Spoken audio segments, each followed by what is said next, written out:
یہ دروازے کھولے ہوئے ہیں سارے کے سارے، اور جو وہ کام کر رہا ہے، جس طریقے سے وہ پروف معجزے کر رہا ہے، لوگوں کو پروف دے رہا ہے کہ کوئی واقعی کوئی خاص چیز ہے، تو اس کے پاس لگتا تو ہے کہ کوئی ساؤنڈ کی کوئی یا پھر کوئی ایسی ٹیکنالوجی ہے جس کے تھرو فزکس کے لاز ڈیفائی ہو رہے ہیں، current laws of physics, current philosophy of physics, current angle of physics, اور کوئی بھی سائنس ہو، اس کے تھرو یہ تو نہیں ہو سکتا کہ میں جنت اور دوزخ اٹھا کے پھر رہا ہوں، آپ لوگوں کے مرے ہوئے رشتہ داروں کو زندہ کر کے دنیا میں لے کے آ رہا ہوں، یا پھر بارشیں کر رہا ہوں، بنجر زمینوں کو زرخیز کر رہا ہوں۔ سو یہ ایک ایسے معاملات ہیں، جب دجال کی ٹاپک کے اوپر تفصیل سے کریں گے کور، تو ہم آپ کو اس میں بتاتا ہوں کہ کیا کیا کام کرے گا وہ، مگر پتہ تو یہ صاف چلتا ہے کہ وہ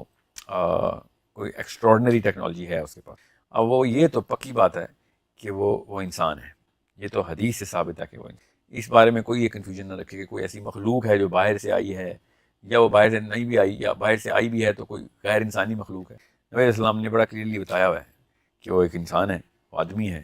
اور اس کا حلیہ بھی بتایا ہوا ہے، اس کے بال، اس کی شکل، اس کی رنگت، اس کی آنکھ، اس کے کام، اس کے کرتوت، سارے کے سارے پتہ ہیں ہمیں۔ اور کسی کو پھر بھی شک شبہ ہو کہ نہیں یہ سارے کے سارے سمبلز ہیں، تو پھر نبی علیہ السلام کے ٹائم پہ ایک بچہ پیدا ہوا جس کے اوپر شائبہ لوگوں نے کیا، کیونکہ وہ عجیب باتیں کرتا تھا، عجیب و غریب قسم کا علم تھا اس کے پاس، بچے کے پاس۔ تو نبی علیہ السلام کو لوگوں نے کہا کہ یہ گمان ہے کہ یہ دجال ہے۔ نبی علیہ السلام خود تشریف لے گئے بچے کو دیکھنے، اور اس بچے نے عجیب و غریب قسم کی بدتمیزی بھی کی نبی علیہ السلام سے، یہاں تک کہ حضرت عمر نے ابھی بچے کی اس بدتمیزی کو برداشت نہیں کیا اور کہا کہ یا رسول اللہ میں تو اس کو قتل کر دوں گا، اس طریقے سے آپ سے بات کر رہا ہے۔ تو نبی علیہ السلام نے کیا ارشاد فرمایا کہ عمر اگر تو یہ دجال ہے تو قتل نہیں کر سکتا اس کو، اس کا مطلب سمجھے غور سے کہ ان کرنٹ ہتھیاروں، ان کرنٹ فزکس کے لاز سے نہیں یہ چیز بن، جو بھی اس کے پاس طاقت ہے وہ اس سے تابع نہیں ہونے والا، اور اگر یہ دجال نہیں ہے تو ایک ناک ایک بچے کو قتل کر دے گا، ابھی قتل کا اس کے اوپر نہیں لگتا، حد نہیں لگتی اس کے اوپر، تو اس کو چھوڑ دو۔ اور ابن سیاد یہ بچہ ہے، یہ بڑا ہو کے کافی عمر رہا، اور کیونکہ اس کے بارے میں مشہور تھا کہ شاید یہ دجال ہو، تو جب ہم کور کریں گے دجال کے ٹاپک میں اس کی تفصیل میں بتاؤں گا بچے نے کیا کہا اور کیا ہوا۔ مگر ابن سیاد اینڈ تک یہ بتاتے رہے صحابہ کو کہ یار میں آپ کے سامنے ہی زندہ رہا ہوں، اور میں مدینے میں رہتا ہوں، تو دجال تو ایک نشانی تو پتہ ہے نا سب کو کہ دجال مدینے میں نہیں انٹر ہو سکتا، تو میں یہ تو ایک نشانی تو میرے اوپر نہیں اطلاق ہوتا، تو ایٹ لیسٹ اتنا تو مان لو کہ میں دجال نہیں ہوں، میں مدینے میں کیسے آگے ورنہ۔ تو یہ بتانے کا کیا مقصد ہے میرا کہ اس کو غیر انسانی نہ سمجھا، اگر غیر انسانی کوئی سسٹم کوئی سمبل ہوتا تو نبی اسلام نے کہنا تھا وہ بچے کی کیا باتیں کر رہے ہو، میں نے لٹرلی تھوڑی بولا انسان ہے، وہ تو ایک سمبل ہے، ایک سسٹم ہوگا، جیسے لوگ کہتے ہیں نا وہ انٹرنیٹ ایک دجال ہے، ٹی وی ایک دجال ہے، ایک آنکھ ہے، یا پھر ٹیکنالوجی ایک دجال ہے، ایسے کچھ نہیں ہے، ایک باقاعدہ جیتا جاتا ہے انسان ہے، اور اس کی اسی طریقے سے انسانوں کی طرح ہی پیدائش ہے، انسانوں کی طرح ہی پرورش ہے۔ اب کس طریقے ذوالقرنین بھی تو انسان ہے، وہ ہم مان لیتے ہیں کہ وہ کر رہے ہیں سارا کام، تو یہ کیوں نہیں کر رہے؟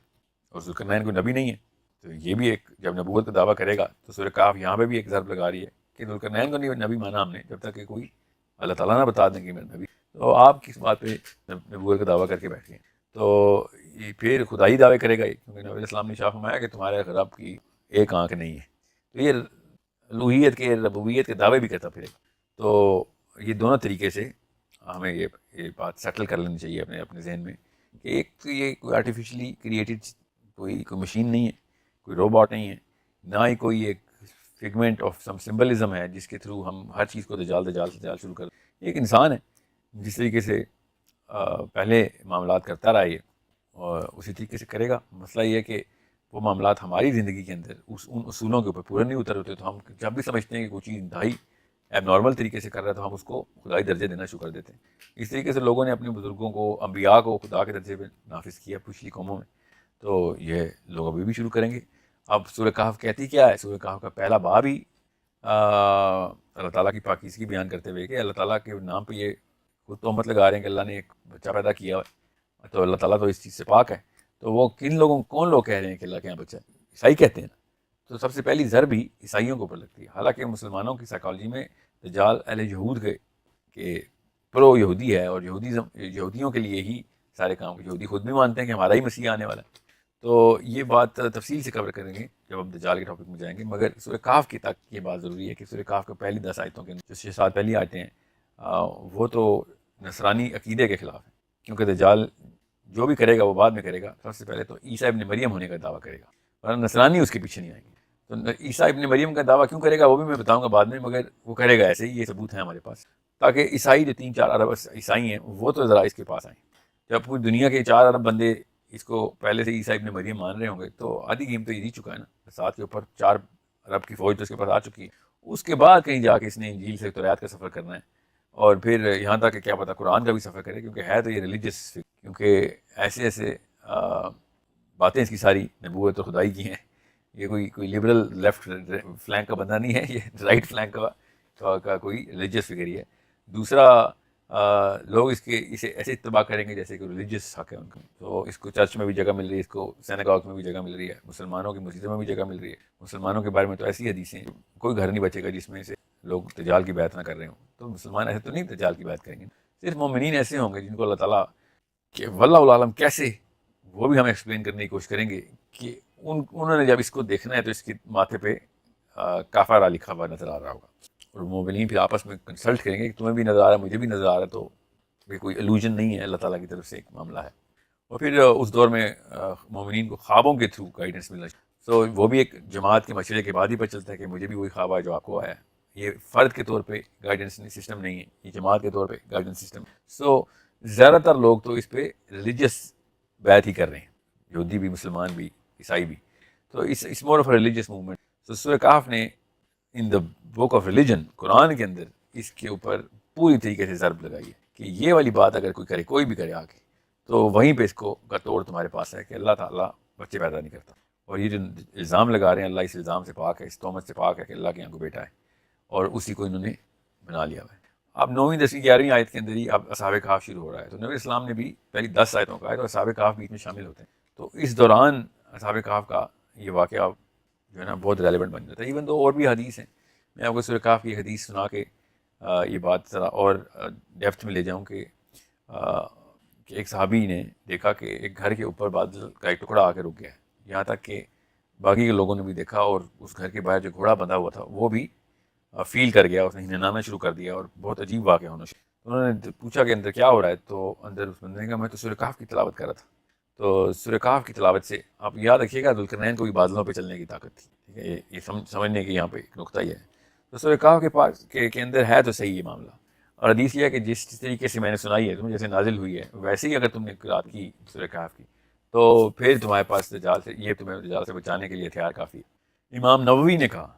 کہ جو غور سے سورہ کہف کو پڑھ لے گا تو اس کے اندر سے اس کو نشانیاں مل جائیں گی کہ دجال کو ڈیل کیسے کرنا ہے. اب غور سے سمجھنے والی بات ہے کہ اگر یہ لینس آپ نے پہن کے رکھی ہے کہ میں نے ڈھونڈنا ہے, اور اس میں وہ تمام احادیث کو اکٹھا کریں کہ جو دجال کے بارے میں, اور پھر سورہ کہف کو اس اینگل سے دیکھیں, تو پھر کہیں جا کے ملتا ہے سراغ کہ سورہ کہف کا دجال کے ساتھ کس طریقے سے تعلق بنتا ہے.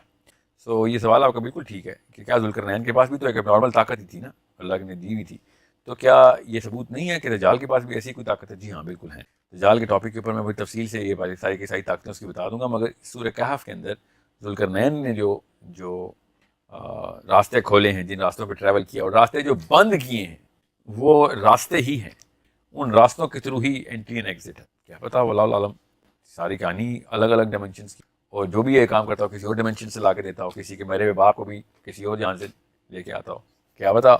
کسی اور جہان کی کوئی اور مخلوق ہے جو کہ کسی بھی شکل میں آ سکتی ہے, تو وہ باپ کی شکل میں لے آتا ہو, کسی کے مرے ہوئے باپ کی شکل. We do not know that. مگر ایک بات تو پکی ہے کہ جو باقی کے اس کے کرتب ہے نا, وہ سارے کے سارے اس دنیا کے نہیں ہیں. تو وہ باقی کی طاقتیں تو یہ کر رہا ہے. یہ 2.5 سال بیٹھے گا دنیا میں, تو 2.5 سال کے اندر پوری دنیا تابع کر لے گا. ایسا کون سا مطلب اس کے پاس کتنی طاقت ہے کہ 2.5 سال میں آپ نے پورے قرے ارض کے تمام گھروں کے اندر اپنا پیغام پہنچا کے لوگوں کو اپنے تابع بھی کر لینا. یہ کوئی چھوٹا واقعہ نہیں ہے. سو یہ میں دجال کیس کے اندر مسلمانوں کے لیے کیا احکامات ہیں وہ اس سے سمجھ آتی ہے کہ دجال کے ساتھ ڈیل کیسے, کس ٹیکنالوجی کے تھرو دیکھنا ہے اس کو. اور یہ مثلا آپ کی بات سے یوں لگ رہا ہے کہ شاید یہ بنی اسرائیل میں سے ہے, اور دوسرا یہ کہ مثلا یہ پیدا ہو چکا ہے, یعنی موجود ہے. جی ہاں, میں دجال کے ٹاپک پہ تفصیل سے بتاؤں گا. جی بالکل پیدا ہو چکا ہے, صحابی مل چکے ہیں اس سے, صحابہ کرام نے اس سے ملاقات کی ہوئی ہے, دجال ملا ہے ان سے, اس نے بتایا کہ کب آنا ہے, میں نے کیسے آنا ہے, راستے کون سے ہیں, وہ میں بتاؤں گا تفصیل سے. پیدا تو ہو چکا ہے. اب وہ ہمارے ٹائم کے اندر دوبارہ پیدا اس نے ہونا ہے, مگر یہ ہونے کے بعد کس طریقے سے ان راستوں پہ ٹریول کرتا ہوا آگے پیچھے ہوتا رہا ہے, یہ تو صاف ظاہر ہے. ہر نوح علیہ السلام سے اگر اس کی وارننگ چلی آ رہی ہے, اور صحابی اسے مل چکے ہیں, اور آنا اس نے آخری دور میں ہے, تو اس کا مطلب ہے کہ اس نے اپنی پریزنس کہیں فیل کروائی ہوئی ہے ہر جگہ. یہ مثلا اس کے علاوہ حضرت خضر علیہ السلام والا واقعہ ہے, یا وہ بھی دیکھیں آپ. بالکل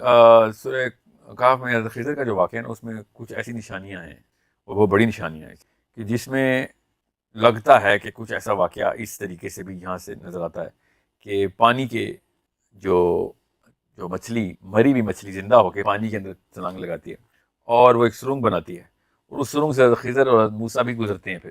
وہ بھی ایک راستہ ہی کھلا ہے، اور وہ راستہ ایسے نہیں کھل گیا، وہ ایک خاص جگہ پہ اللہ تعالیٰ نے پہلے ہی بتایا تھا کہ جہاں پہ دو بحر مل رہے ہیں وہاں پہ تم نے جانا ہے، وہاں پہ ایک بندہ ملے گا۔ وہ بندہ کیسے ملے گا؟ پہلے اس سرنگ کے تھرو نشانی کیسے پتہ چلی کہ حضرت یشوع بن نون جو کہ حضرت موسیٰ کو اسکورٹ کر رہے ہیں، ساتھ ساتھ ہیں ان کے، وہ کہتے ہیں کہ میں بھول گیا کہ ہم ایک کھانا بھی ساتھ لے کے آئے ہوئے تھے تو وہ میں کہیں چھوڑ آیا۔ حضرت موسیٰ ان کو پھر ڈانٹتے ہیں کہ یہ کیا تم نے کیا، پھر وہ واپس چلتے ہیں اور پھر حضرت موسیٰ دیکھتے ہیں کہ وہ مچھلی جو مری ہوئی مچھلی وہ جب اٹھاتے ہیں تو مری ہوئی مچھلی زندہ ہو کے پانی میں چھلانگ لگا دیتی ہے۔ اب اس کو اتنی جلدی اسکپ نہیں کر سکتے اس وقت، اس کی بڑی تفصیل میں گرینیولر لیول پہ جانا پڑے گا کہ یہ واقعہ کیا ہو رہا ہے، تاکہ ہم اس کو اس طریقے سے سمجھ سکیں کہ ایک مری ہوئی چیز کو زندہ کرنا اللہ تعالیٰ نے اپنے ہاتھ میں رکھا ہوا ہے، ٹھیک ہے۔ مگر یہاں پہ اللہ تعالیٰ یہ بھی بتا رہے ہیں کہ ایک ایسی جگہ ہے جہاں پہ یہ جو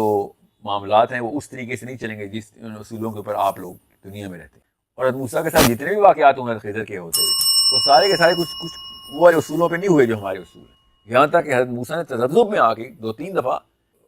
چیلنج کیا خضر کو کہ یہ کیوں کر رہے ہو ایسے، یہ تو اصول کے خلاف بات ہے جو آپ کام کر رہے ہیں۔ تو خضر نے کیا کہا کہ جدھر سے آپ آئے نا میں سمجھ سکتا ہوں آپ وہ والا صبر نہیں پریکٹس کر سکیں گے جو یہاں پہ صبر چاہیے۔ نبی علیہ السلام نے اشارہ فرمایا کہ حضرت موسیٰ خضر کے واقعے کے اوپر کہ کاش حضرت موسیٰ تھوڑا سا اور صبر کر لیتے تو ہمیں اتنا کچھ اور ڈیٹا مل جاتا کہ یہ سارا نظام کیا ہے۔ مگر حضرت موسیٰ نے تیسری دفعہ پھر ٹوکا خضر کو، تو خضر نے کہا بس تیرا میرا سفر یہاں تک ہی ہے، کیونکہ آپ سے نہیں صبر ہو رہا۔ پہلی دفعہ ہی میں نے آپ سے کہا تھا کہ آپ میرے ساتھ تو چلیں گے مگر آپ نے پھر چپ رہ کے خالی آبزرو کرنا ہے، جو میں کر رہا ہوں دیکھیں۔ مگر حضرت موسیٰ پھر نبی ہیں اور حضرت موسیٰ کی پرسنالٹی بھی ایسی نہیں ہے کہ وہ اپنے سامنے کوئی ایسا کام ہوتے دیکھیں اور نہ روکیں، تو وہ جس ریلم کے اندر جس جہان میں وہ والے کام ہو رہے ہیں وہ اس جہان کے اصولوں کے خلاف ہیں۔ تو یہ تو بات کی بات ہے۔ خیر شروع کی بات یہ ہے کہ مچھلی زندہ کیسے ہوتی ہے، ابھی تو اسی جہان میں نا، ابھی تو مچھلی نے سرنگ نہیں بنائی، زندہ تو یہاں پہ ہوئی ہے، مری ہوئی مچھلی زندہ ہو کے پانی کے اندر چھلانگ لگاتی ہے اور پانی کے اندر ایک سرنگ بن جاتی ہے، اور اس سرنگ سے پھر یہ دونوں گزرتے ہیں اور ایسی جگہ پہ چل جاتے ہیں جہاں پہ حضرت خضر سے ان کی ملاقات ہوتی ہے۔ تو حضرت موسیٰ اسی وقت کہتے ہیں کہ وہی جگہ ہے جس کا ہمیں بتایا اللہ نے کہ جہاں پہ مچھلی زندہ ہوئی ہے نا، یہ وہی جو سرنگ بن گئی ہے، اسی کے لیے اللہ تعالیٰ نے ہمیں اس جگہ سے، یہ ہم پار کر گئے تھے، ہم نے دیکھا ہی نہیں اور کسی وجہ سے تم بھول گئے تھے، یہ سارے اللہ تعالیٰ کے معاملات ہیں۔ اور جب ہمیں واپس یاد آیا ہم واپس اس جگہ پہ آئے ہیں اور وہی جگہ میں مل گئی جہاں پہ خضر سے ملنا تھا۔ تو وہ اس اب میں یہ نہیں کہہ رہا ہوں کہ ہم کھوج لگانا شروع کر دیں کہ وہ جگہ کہاں ہے، میں خالی یہ بتا رہا ہوں کہ یہ واقعات ادھر ہی ہوئے ہیں، یہ قرآن بتا رہا ہے کہ اسی جہان میں اسی دنیا میں ہوئے ہیں۔ اور یہاں تک کہ عبداللہ بن عباس کے اوپر ایک صحابہ نے کچھ کوشچن کیا کہ آپ کے بارے میں مشہور ہے کہ آپ نے حضرت خضر اور موسیٰ علیہ السلام والا واقعہ جو ہے اس میں یہ بات کر دی تھی کہ وہ کوئی اور موسیٰ تھے، وہ یہ والے موسیٰ نہیں تھے، کسی اور جہان میں موسیٰ علیہ السلام ایک اور جہان میں بھی ہیں۔ تو عبداللہ بن عباس نے بلا تعمل تردید کی کہ یہ میرے پہ جھوٹ باندھا جا رہا ہے، میں نے ایسے کوئی بات نہیں کی، وہ یہی موسیٰ ایک ہی موسیٰ ہے۔ سو یہ اس کے اندر کافی ساری چیزیں ہیں کھوج لگانے والی۔ بہرحال تو اس جہان میں یہ واقعہ ہو رہا ہے، اب اس سرنگ کے اس طرف جو کچھ ہونا ہے خضر نے جو کرنا ہے وہ تو ادھر کی اصول اور ادھر کے معاملات ہیں، ادھر اور ادھر کے بیچ میں جو سرنگ بنی ہے کیوں نہیں ہمیں وہ نظر آ رہی تھی، کیوں اس کو ایسی گزار دیتے ہیں؟ اتنا بڑا واقعہ، شیپ تک بتائی جا رہی ہے سرنگ کی، مگر ہم نے وہ دیکھنی نہیں ہے اور اس پہ سوچ بچار ہی نہیں کرنا۔ یہ ہے امام نووی جو کہہ رہے ہیں نا کہ اگر سورہ کہف کو پوری طریقے سے غور سے دیکھو گے تو تمہیں مل جائیں گی نشانیاں